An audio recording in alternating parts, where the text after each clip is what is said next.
Oh, hey, don't mind me, just unveiling my secret graphics card stash in case of emergencies, you know?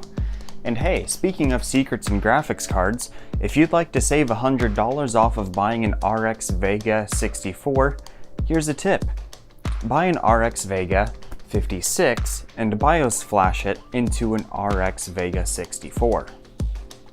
Flashing your AMD card to get extra performance is not something that's new. It's been with us in the last generation, and you could even do it a couple generations before then, flashing your R9 270 into an R9 270X. And it's been around even longer than that.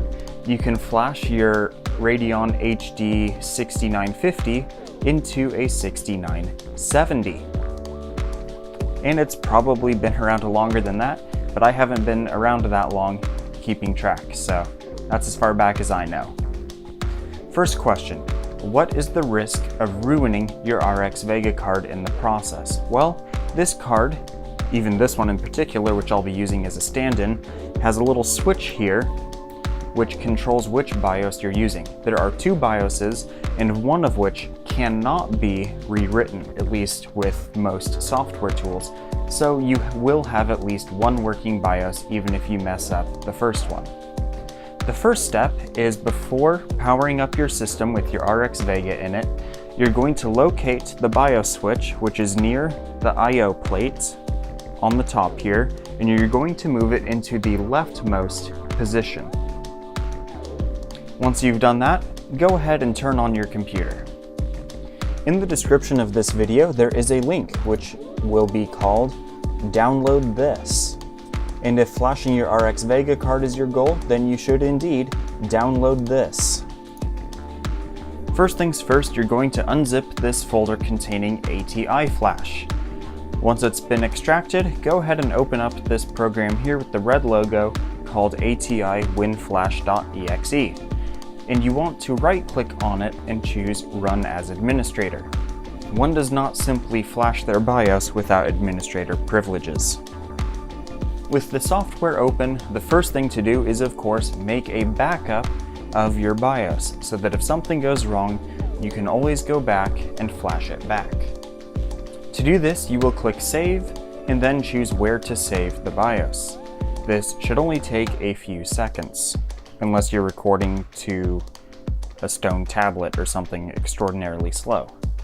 Once you have done that, you will need to go to the next link in the description of this video, which will take you to a website containing RX Vega 64 BIOSes. It is important that you do not download the BIOS that is for liquid cooling, unless you are running a custom water loop for your RX Vega card.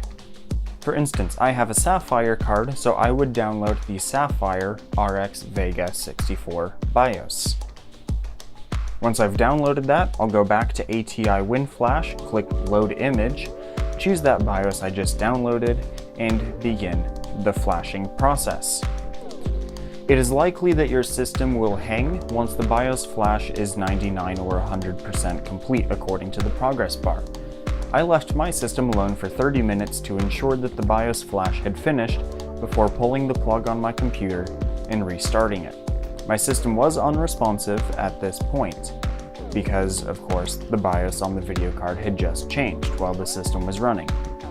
Once you've rebooted, you should be able to notice that there is additional voltage for your HBM2 so that you can push it to higher clock speeds stably. One thing I also noticed was that I had a couple extra 100 megahertz in my core clock. Assuming your system has rebooted and everything is working again, you have successfully flashed your RX Vega 56 with an RX Vega 64 BIOS. Now, if your computer won't boot or something else has gone terribly wrong, all you have to do is, while the computer is off, flip the switch on your card to the right position instead of the left one, and you will be using your spare Vega 56 BIOS. There you have it. It was easy peasy lemon squeezy, as they say. Not lemon difficult, really hard, like my life has been.